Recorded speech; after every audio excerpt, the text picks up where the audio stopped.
اعوذ باللہ من الشیطان الرجیم بسم اللہ الرحمن الرحیم واطیعوا اللہ ورسولہ ولا تنازعوا فتفشلوا وتذهب ريحكم واصبروا ان اللہ مع الصابرین۔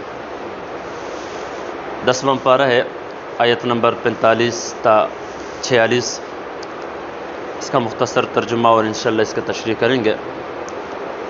اس میں اللہ تعالیٰ فرما رہے ہیں کہ وَأَطِيعُوا اللَّهَ وَرَسُولَهُ، اللہ اور اس کے رسول کی اطاعت کرو، وَلَا تَنَازَعُوا، اور آپس میں جھگڑا نہ کرو، فَتَفْشَلُوا، پس تم کمزور پڑ جاؤ گے، وَتَذْهَبَ رِيحُكُمْ، تمہاری ہوا اکڑ جائے گی، وَاصْبِرُوا، اور صبر کرو، إِنَّ اللَّهَ مَعَ الصَّابِرِينَ، بے شک اللہ تعالیٰ صبر کرنے والوں کے ساتھ ہے۔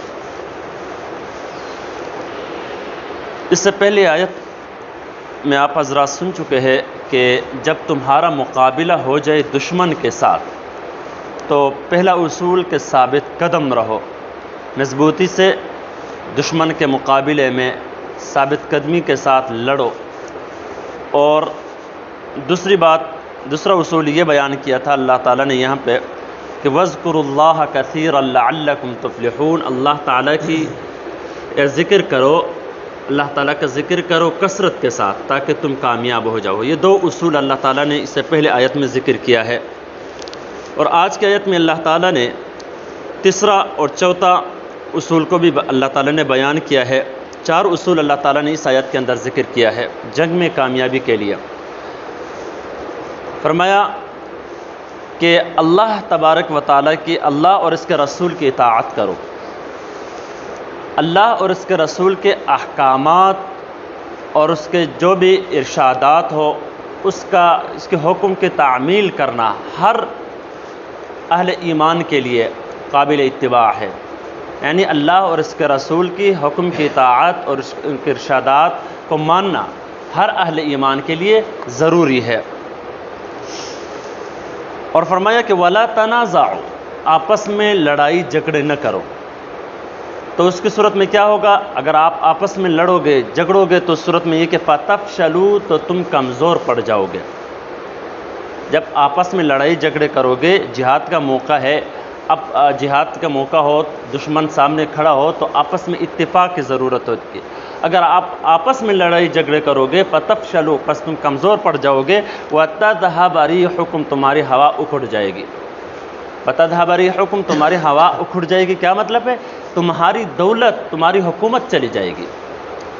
آپ تاریخ اٹھا کر دیکھ لیجئے، نبی علیہ السلام کے دور سے تقریباً 50 سال تک مسلمان آپس میں اتفاق و اتحاد سے رہے تو مسلمانوں کی حکومت رہی ہے۔ اس کے پاس مسلمانوں نے آپس میں لڑائی جھگڑے شروع کی تو آپ اٹھا کر دیکھیں اسپین حکومت مسلمانوں کی تھی، کیوں ختم ہو گئی؟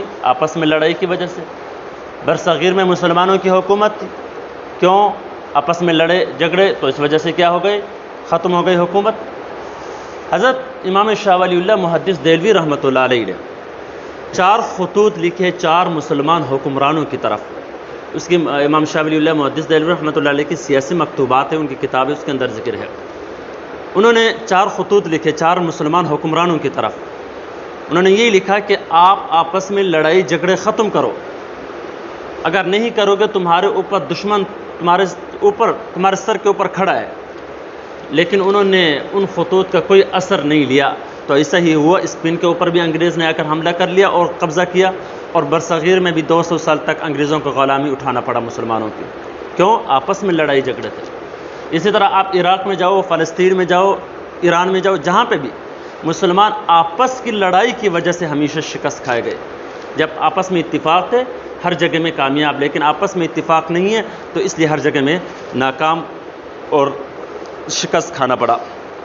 آگے فرمایا وَاصْبِرُوا، جنگ کے لیے یہاں پہ فرمایا چوتھا اصول یہ بار فرمایا کہ وَاصْبِرُوا، اور صبر کرو، کیونکہ جہاد کا جو یہ سفر ہے، تمام سفر میں جتنے بھی سفر کرتے ہو ان میں سب سے مشکل ترین سفر جہاد کا سفر ہے، کیونکہ اس میں اپنی مال اور اپنی جان کو سامنے رکھ کے جانا ہوتا ہے، مال کو بھی قربان اور اپنی جان کو بھی ہتھیلی رکھ کر آپ نے سفر کرنا ہے۔